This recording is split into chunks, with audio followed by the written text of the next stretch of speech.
Bonjour et bienvenue dans cet épisode 2 de Pyjama de Soie. En fait, honnêtement, bon, ça commence bien. Honnêtement, j'avais déjà enregistré l'épisode 2, mais finalement, j'étais quand même assez insatisfaite de moi-même et je pense que j'ai vraiment été dans tous les sens et c'est vraiment pas ce que j'ai envie de faire, donc je me permets de reprendre ce que j'ai fait la veille et vous proposer quelque chose un peu plus pertinent, je pense. On verra. Après, j'essaye surtout de faire vraiment du one shot. L'objectif aussi, c'est que je coupe pas en fait et que ma réflexion soit pleine et avec les moments de réflexion, les moments de silence, etc. Je veux quelque chose qui soit plutôt authentique. Donc, j'ai voulu la refaire. Comme je disais dans la version précédente, à la base, j'étais pas censée parler de ce sujet-là aujourd'hui. En fait, j'avais prévu un autre sujet pour l'épisode 2, mais finalement, je me suis un peu confrontée à une situation dernièrement, et j'ai eu vraiment envie d'en parler. Pour rien vous cacher, en ce moment, j'ai mon émotion qui est un peu en chaos. C'est le chaos total dans ma tête. Et ça, c'est dû aux hormones. Hein. Je pense que les filles, vous savez un peu comment ça se passe. Pour ceux qui ne savent pas, petit moment scientifique, je vais faire ce que je peux, hein, parce qu'honnêtement, scientifique, c'est pas vraiment ma came. Mais les personnes qui ont des hormones, qui ont leurs règles possiblement, c'est pas toujours le cas. Chez les femmes, la majorité des cas, leurs cycles menstruels sont divisés en 4 cycles. Il y a la phase lutéale, la phase ovulatoire, et il y a 2 autres phases dont j'oublie le nom. Mais c'est pas celles-là qui sont plus importantes. Moi, je voulais parler de la phase d'ovulation et la phase lutéale. La phase d'ovulation, c'est là où on est show must go on, on est archi chaude les filles, on a vraiment envie de pécho tout le monde, et c'est ok. Et après, on a une phase juste après, où c'est la grosse chute d'hormones. On est en PLS. Et franchement, ça fait chier déjà. Et chez certaines personnes, ces effets-là sont vraiment plus affectants que d'autres. Et en plus, ça peut aussi jouer par rapport, si vous avez une contraception, etc. Ça peut totalement jouer en fait sur les hormones. Et vraiment, c'est un état qui est pas forcément agréable et qui, du coup, tout le monde ne ressent pas les choses de la même manière. Mais en tout cas, personnellement, actuellement, c'est comme ça que je le ressens. C'est que je me sens complètement vide de toute ambition, de toute inspiration, de toute confiance en moi, je me sens nulle, je me sens inutile, je me sens pas valorisée, je me sens pas aimée, et en plus, on est d'accord, c'est l'hiver, c'est chiant, entre la dépression hivernale et mes états d'âme, honnêtement, c'est vraiment pas un moment qui est hyper agréable à vivre. Habituellement, pour gérer ce genre de choses, j'ai tendance à prendre des compléments alimentaires. Alors les filles, si jamais vous souhaitez des astuces, je prends des compléments alimentaires, c'est de l'ashwagandha. Et c'est un régulateur hormonal. Donc en fait, d'émotion hormonale quoi, en gros. Et en soi, ça marche hyper bien. Sauf que, Bibi, un peu teuteux, ça fait 2 semaines que j'ai oublié de prendre. Ça fait 2 semaines que je prends plus mes compléments alimentaires, peu importe lesquels c'est, hein, j'en prends vraiment une tonne. Ça fait 1 semaine, je prends rien. 2 semaines que je prends rien. Et dans ma tête, je me suis dit, bon, on va voir en fait. Peut-être que, est-ce que je suis capable de vivre sans mais pas du tout. Pas du tout. Vraiment, je suis incapable de vivre sans. Et chiant, en fait. Déjà chiant, parce que potentiellement, j'ai pas envie de vivre ça tout le temps. Et par contre, je mets une petite précaution avant de prendre quoi que ce soit. Vraiment, consulter l'avis médical. Je suis pas médecin. Donc, genre un pharmacien, un médecin, un arboriste, peu importe ce que vous voulez prendre. Mais faites attention, je veux dire, l'ashwagandha, j'ai déjà vu des témoignages de personnes où vraiment elles avaient perdu toutes leurs émotions. Vraiment, c'était comme un vide constant. Je vous demande pardon. Je vous dis, c'est one shot, hein. Je fais pas de coupure dans le truc. Donc, faites attention, mais du coup, personnellement, pour moi, l'ashwagandha est quand même assez régulateur de mes émotions et ça m'aide vraiment bien, que ce soit pour comme les moments down, les moments up, en fait, ça vient vraiment stabiliser un peu tout et ça me fait vraiment du bien. Sauf que là, voilà, je suis vraiment dans une phase un peu descendante. Et ce qui fait que je remets beaucoup. En fait, je m'isole. C'est ma manière à moi de gérer ça, c'est que je m'isole un peu des autres. Et je, je suis dans ma bulle et je vous dirais c'est plutôt bien comme ça. Mais, je pense que j'ai pas. Enfin, c'est compliqué, hein, parler des émotions. Hein. C'est pas le thème c'est pas le thème. Hein. Je vous dis tout de suite, c'est vraiment pas le thème, mais on va parler entre nous parce que je trouve que c'est pas mal. Et moi, ça me fait du bien. Honnêtement, c'est un jour dans l'intime actuellement. Donc voilà, on va se dire les choses. C'est que du coup, autant j'aime rester seule, autant genre je m'isole involontairement. C'est-à-dire que je m'isole, mais j'aime bien la compagnie des autres. Mais je me sens pas légitime de la réclamer. Je sais pas si vous voulez ce que je veux dire. C'est un petit peu compliqué dans ma tête. Fait que voilà, donc voilà, mais ça va durer une semaine, après c'est fini quoi. Enfin non, après ça va durer une semaine, après ça va aller bien, et dans 2 semaines je serai encore chez Must Go On, et ça tombe bien, c'est là où je retrouve mon crush, donc franchement ça tombe vraiment bien. Donc voilà, bref, petite parenthèse fermée. Aujourd'hui, on va parler d'un autre sujet qui est tout aussi pertinent, mais en fait, mon état actuel fait un peu, va venir rebondir sur la thématique que j'ai aujourd'hui. Ça va être les étiquettes. Les étiquettes, je parle des étiquettes dans les relations amoureuses, affectives, amicales, enfin, etc. Les étiquettes que vous voulez mettre, quoi, en gros. Comment est-ce qu'on vient étiqueter et comment on vient nommer le statut d'une relation. C'est un peu le statut d'une relation. Et souvent, ces étiquettes-là sont utilisées quand on est un peu dans le flou.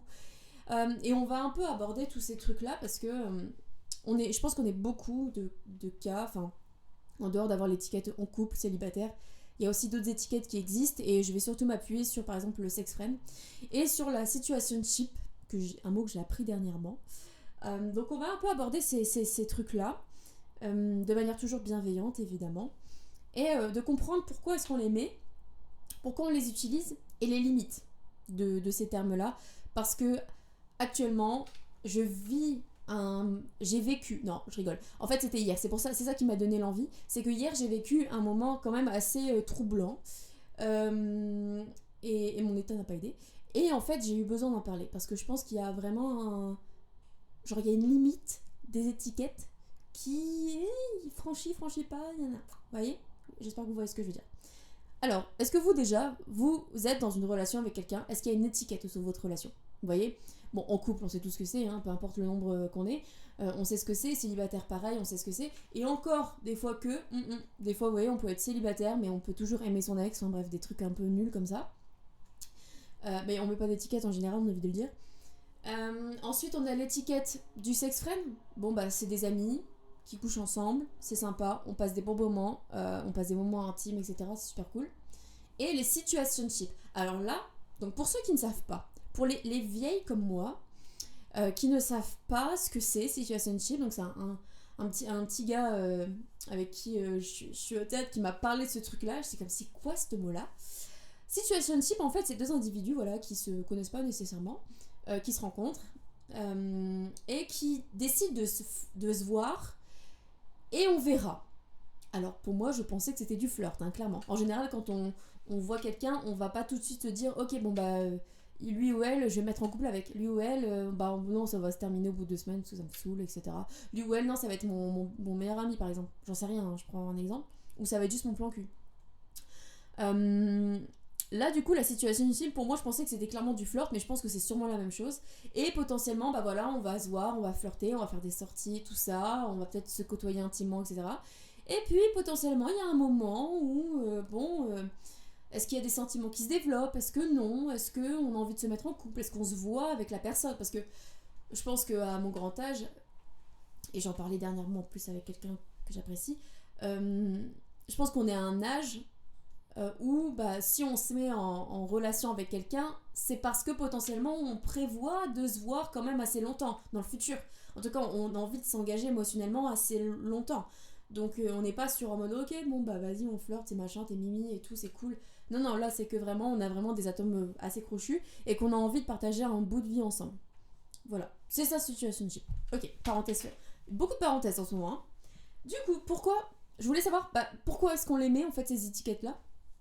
Et quand je réfléchis, en fait, je pense que c'est quelque chose qui vient un peu nous sécuriser. que ce soit émotionnellement, physiquement aussi peut-être, mais surtout émotionnellement et par rapport à notre ressenti. On va tout de suite mettre une catégorie. Par exemple, voilà, sex friend, on est amis et on couche ensemble. Ça n'a pas de place pour les sentiments. Je pense que là-dessus, on est toutes d'accord là-dessus.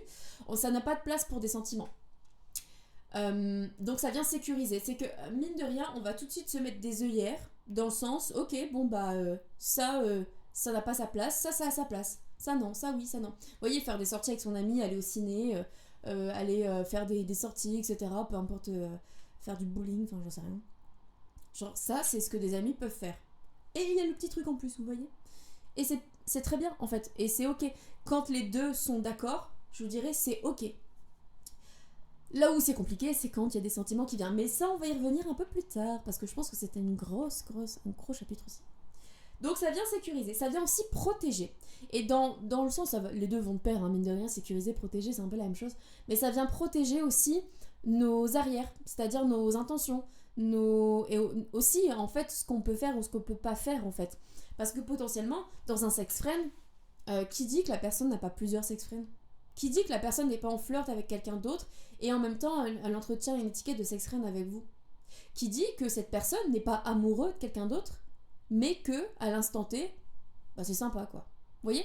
Et donc, vous, légitimement, vous n'avez pas forcément le droit ou la possibilité, tout du moins, de dire en fait. Et donc, quand on protège un petit peu ses arrières de cette manière, ça laisse la possibilité de pouvoir continuer à faire ces choses-là à côté. Et franchement, bah oui, en fait, bien sûr. Alors, ok, des fois ça fait chier, bien sûr. Des fois on est dans une relation qui, entre guillemets, on l'a voulu, oui et non, quoi. Vous voyez? Et c'est là où vient un peu tout le micmac, un peu engagement, relation, sentiment. Et c'est là où ça peut un peu parfois compliquer les choses. Mais sur le papier c'est très bien. Sur le papier, être un sex friend, c'est super bien. Tu profites des bons côtés, tu passes du bon temps, tu rigoles, etc. C'est chill, t'as un ami avec qui tu peux parler. Et tu profites quand ça match, quoi. C'est cool. Voilà. Et c'est là où je voulais, après, dévier sur un truc. Bah déjà, pourquoi? En fait, c'est là où je pense que le pourquoi, je vais aller un peu plus loin dans la réflexion. C'est que pourquoi est-ce qu'on met une étiquette? Je pense qu'il y a un certain côté un peu vicieux dans ce truc-là qui fait en sorte de laisser une porte ouverte que potentiellement, ok, mettons, parce que honnêtement, je vais parler de ma propre expérience. Je suis en sex friend avec quelqu'un que j'apprécie, enfin que je côtoie et que plutôt j'apprécie. Mine de rien, ni lui ni moi n'avons envie de se mettre en relation. Ok, franchement, c'est ok, c'est légitime, on a le droit, enfin je veux dire, c'est notre vie, il y a zéro problème. Parce que, bah, personnellement, de mon côté, je suis pas prête à entamer une nouvelle relation parce que j'ai d'autres projets sur moi à faire avant de m'engager, etc. Et je vais être sûre que ce soit le bon. Si c'est pas le bon, j'ai pas envie, vous voyez. Mais du coup, le fait d'avoir mis... Parce que du coup, on passe quand même beaucoup de temps ensemble, mine de rien. Beaucoup de temps intime également, on se confie beaucoup. En tout cas, moi je me confie beaucoup trop même.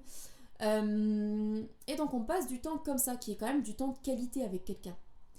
Avoir mis cette étiquette sur cette relation, finalement, c'est lui qui l'a initié, c'est venu clôturer un peu notre relation et ce qui entre dans cette case et ce qui n'y entre pas. Et sur le papier, comme je répète, c'est très bien. Est-ce que de ce fait-là, il n'y a pas aussi une volonté, et ça vraiment j'ouvre la parenthèse, je ne considère peut-être pas forcément que c'est ma pensée à moi, mais j'ouvre une porte ouverte un petit peu. Est-ce qu'il n'y a pas une volonté peut-être de garder sous la main un petit truc sympa comme ça, au cas où? Vous voyez ce que je veux dire ou pas? C'est que on a quelqu'un, on a plusieurs personnes par exemple, on a 3 personnes, A, B et C. Et moi je suis le numéro 1, le numéro 1. La première personne, c'est la première que j'ai rencontrée, je vais lui parler, je vais tchatcher, etc. Là, Alina. Je me dis ça passe hyper bien. Je décide de mettre une case de sex friend. Parce que ça me permet de bénéficier de tous les bons moments, des bons moments passés ensemble, des bons moments dans l'intimité, etc. C'est génial. Je rencontre la personne B. la personne B, ça se passe bien aussi, et je vais flirter avec elle. Mais vraiment beaucoup. Sans forcément coucher avec, mais je vais flirter avec elle. En soi, j'ai le droit.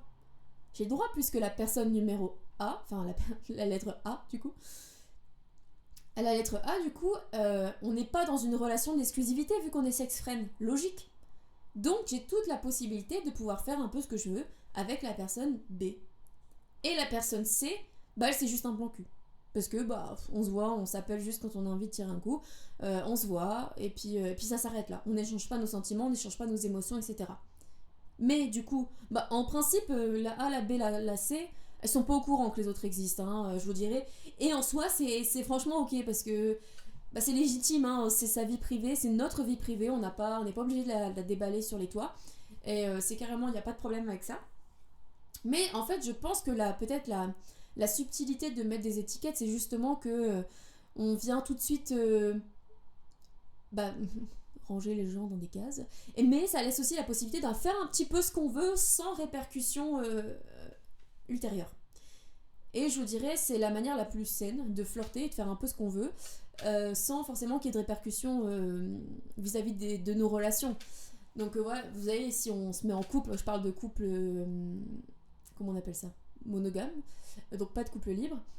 En principe, on ne fait pas ça. Vous voyez, c'est pas toléré, c'est pas. Et en général aussi, je pense, mais à vérifier, je pense que la situationship aussi inclut une certaine exclusivité, mais et encore, je sais même pas en vrai. Mais pour moi, dans ma tête, logiquement, t'as une certaine exclusivité dans la situationship, c'est-à-dire que genre vu que tu vois un petit peu ce qui se passe, tu fais en sorte de te consacrer qu'à la construction de potentiellement une relation et pas plusieurs. Mais à vérifier. Franchement, je suis pas sûre de ce que j'avance. Une deuxième dérive aussi des étiquettes. La dérive, c'est justement de pas forcément se laisser aller à tout ça. C'est-à-dire que, bah voilà, on est dans une relation, machin, on s'est collé une étiquette, on est dans une case. Ok, super. Se laisser aller, c'est par exemple laisser complètement libre cours à nos sentiments si on en ressent. C'est laisser libre cours à la projection, potentiellement. Parce que j'imagine que dans la situationship, notamment, on est peut-être plus dans la projection, et encore, quoique. Mais je pense que mon exemple n'est pas bon, parce qu'en fait, moi j'étais dans une. En fait, c'était plus du flirt, mais potentiellement, il y avait une projection.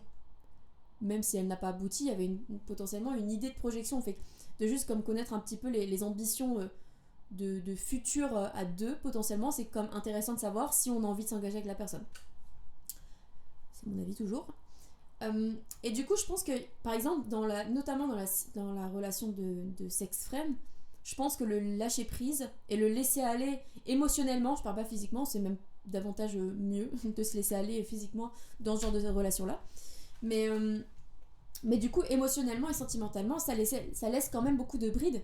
Parce qu'on va peut-être parfois essayer de se refuser de ressentir les choses justement pour faire en sorte de garder la relation la plus confortable possible sans qu'elle mette du tort ni à l'un, ni à l'autre, ni au groupe, etc.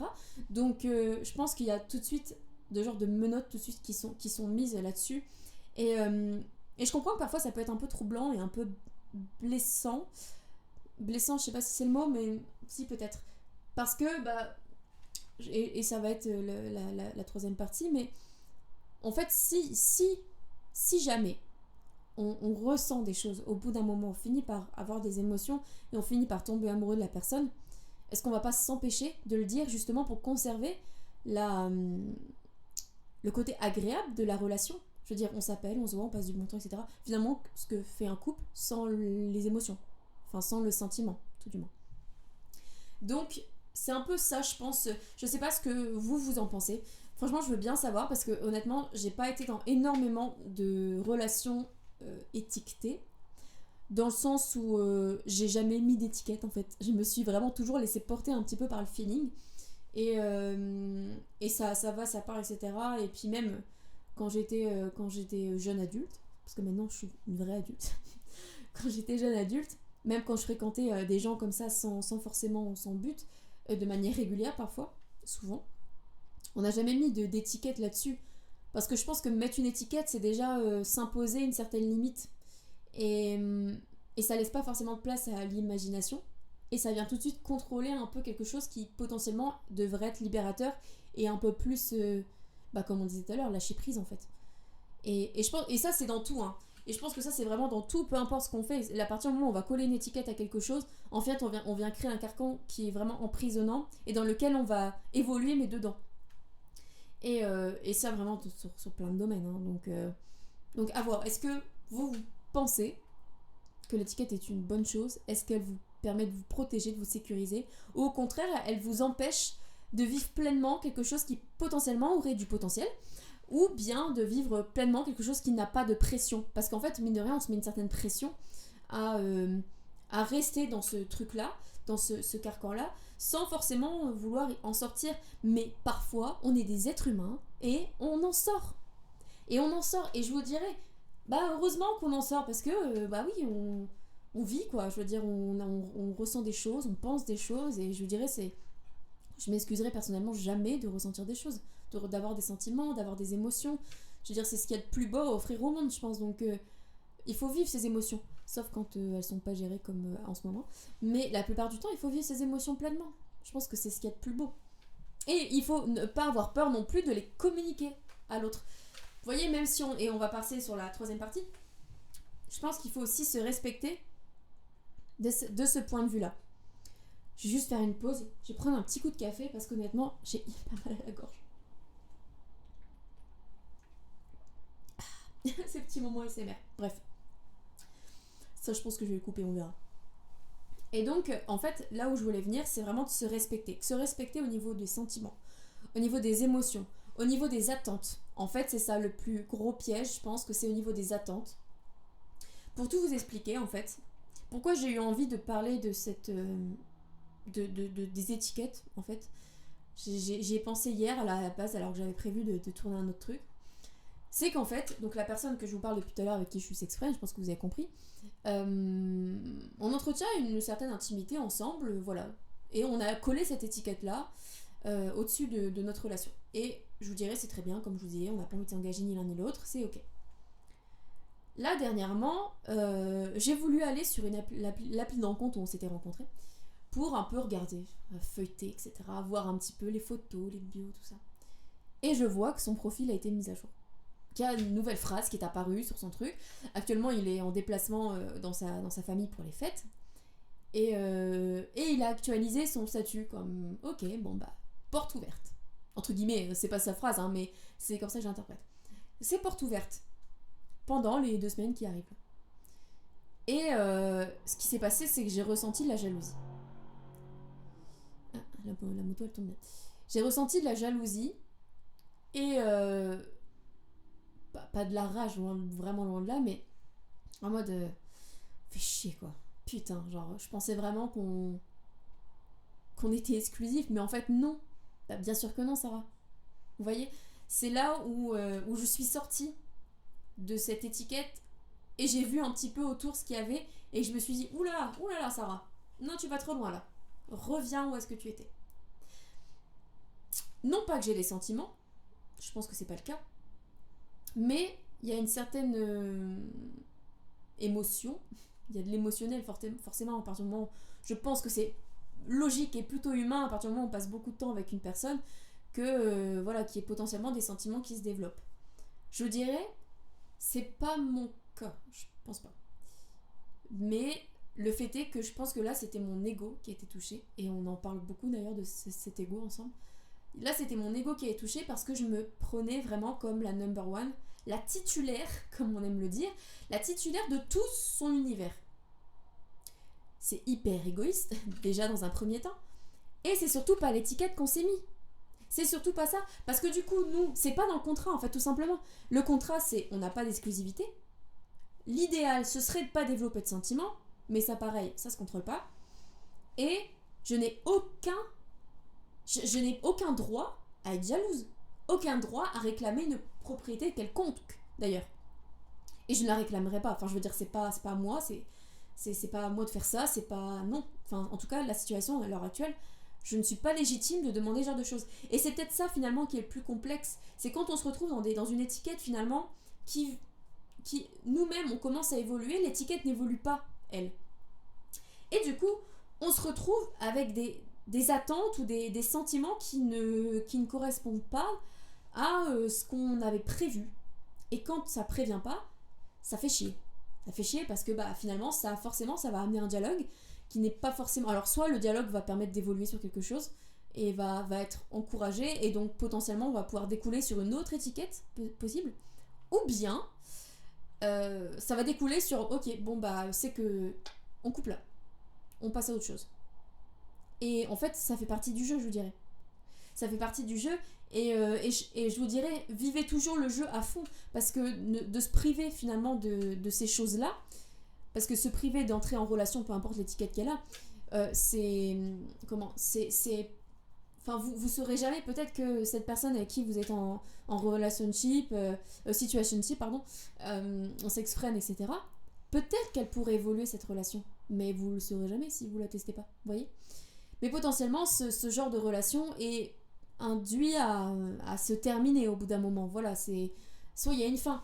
Comme j'ai l'impression de me répéter, mais non, c'est sur l'autre podcast. Donc, par exemple, on est sex friends, deux individus qui se voient, on est amis et on passe du bon temps physique ensemble. Ok. Soit il y en a un des deux qui tombe amoureux. Bon, l'idéal c'est quand même de le dire, voilà. Soit ça se passe comme ça et franchement ça se passe toujours comme ça et c'est très très bien. Franchement c'est ça l'étiquette et je vous dirais faut rester comme ça. Par contre, si par exemple il y a une des deux personnes finalement qui commence à voilà, parler à quelqu'un d'autre tout en continuant à fréquentant la première personne, et cette deuxième personne finalement elle se dit bon potentiellement j'aimerais bien m'engager avec cette personne. Forcément que le sex friend il va se terminer. Enfin ça me semble logique je pense. Donc évidemment que ça va se terminer. Et donc peu importe si les sentiments évoluent ou n'évoluent pas, il y a une fin à ce genre de choses. Et ça évolue, soit voilà, c'est un couple, soit on est célibataire, soit on se laisse aller, on se laisse vivre, et puis voilà. Mais dans tous les cas, je pense que c'est là où je veux continuer, c'est que c'est important de se respecter. Vraiment. Si vous ressentez des choses, communiquez-les. En fait, faites-en part. Je pense que c'est l'honnêteté et aussi une grande force, en fait, c'est de pouvoir être totalement honnête vis-à-vis de l'autre et d'être clair. Même si vous savez que voilà, c'est pas réciproque, ayez l'honnêteté de dire les choses. Parce que finalement, le fait que, mettons, si vous aimez quelqu'un avec qui vous entretenez une relation qui n'est pas officielle, par exemple, enfin une relation de sex friend du coup, vous allez continuer à avoir cette relation sans rien dire, mais ça fait mal, hein. Ça fait mal d'aimer quelqu'un et ne pas être aimé en retour.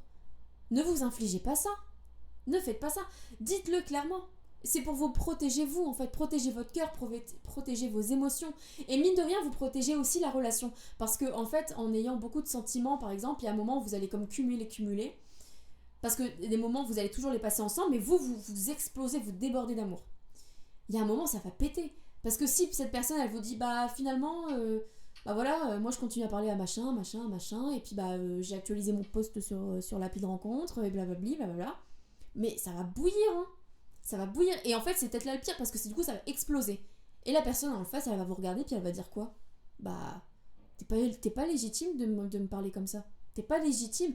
Alors, autant t'es légitime de ressentir des émotions, autant tu n'es pas légitime de me réclamer des choses qui ne font pas partie du contrat, parce que vous en aviez jamais parlé avant. Tout simplement. Donc, tout ce qui est des attentes, c'est important, c'est comme un contrat en fait. Vous mettez en place un contrat entre deux individus, et s'il y a des clauses du contrat qui changent, mais il faut en parler avant de faire une bourde et de dire non, ça faisait pas partie du contrat. Et à ce moment-là, oui, vous aurez que vos yeux pour pleurer, je vous dirais. Enfin, c'est hyper dégradant de dire ça, mais oui, bien sûr, enfin, je veux dire, il y a un moment, écoutez-vous, et ça peut être très bien sur l'autre aussi, hein. Et mine de rien, c'est important, je pense aussi, de faire de penser à l'inverse. Si la personne que vous voyez tombe amoureux de vous, mais vous, c'est pas le cas. Vous, c'est pas le cas, mais vous le savez. Mais s'il vous plaît, arrêtez de fréquenter cette personne. Mais protégez cette personne.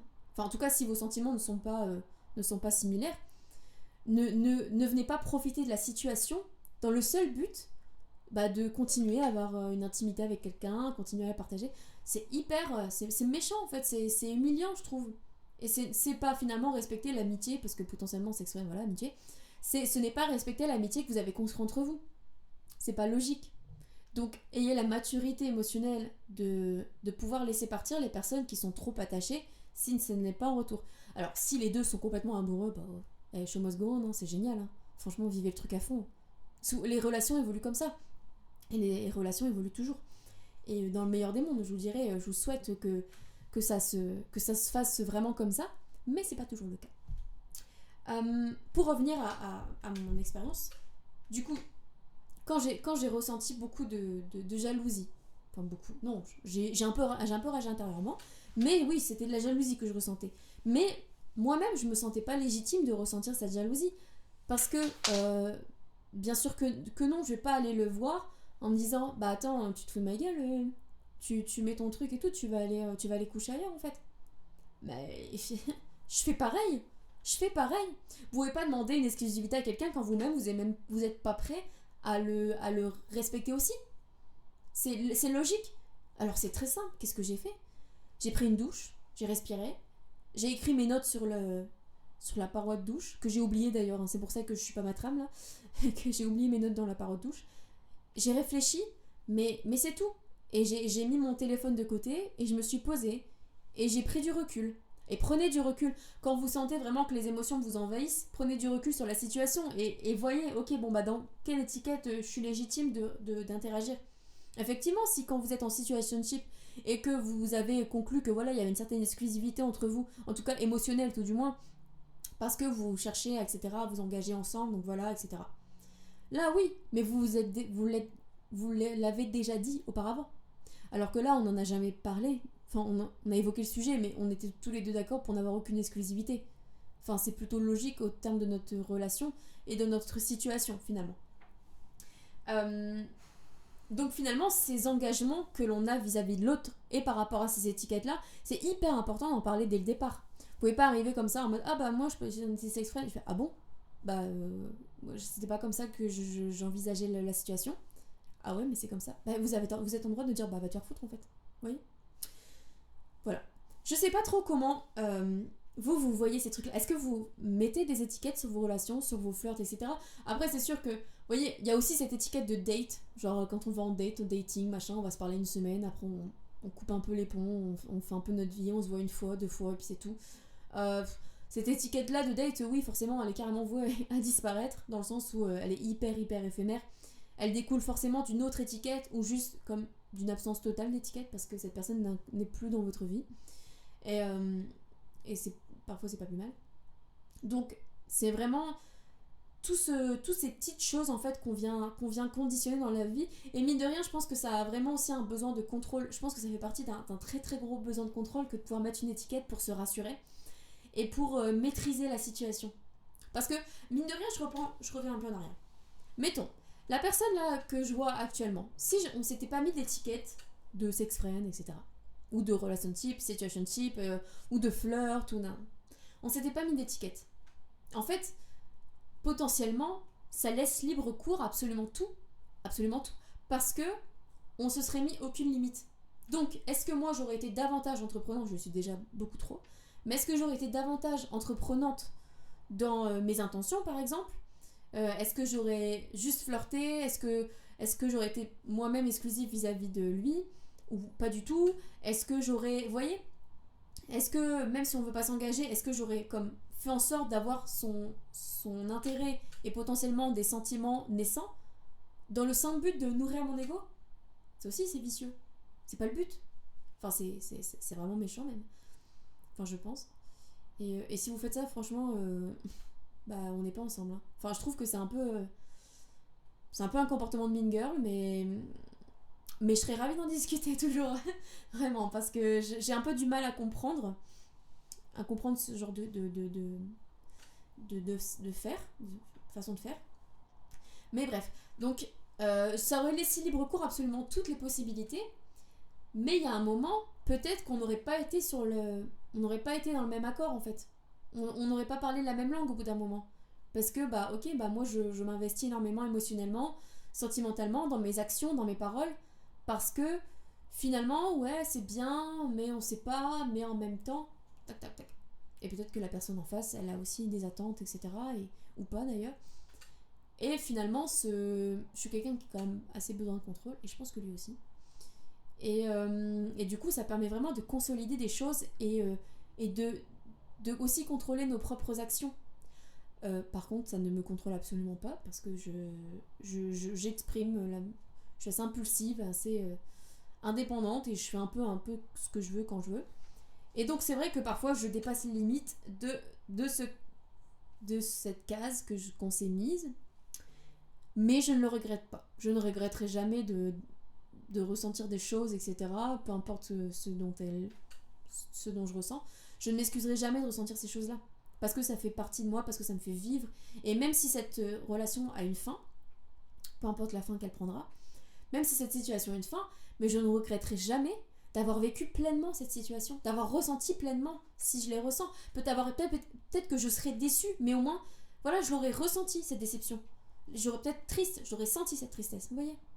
Il faut pouvoir c'est beau, c'est beau. Donc, vivez les choses intensément, ne vous privez pas.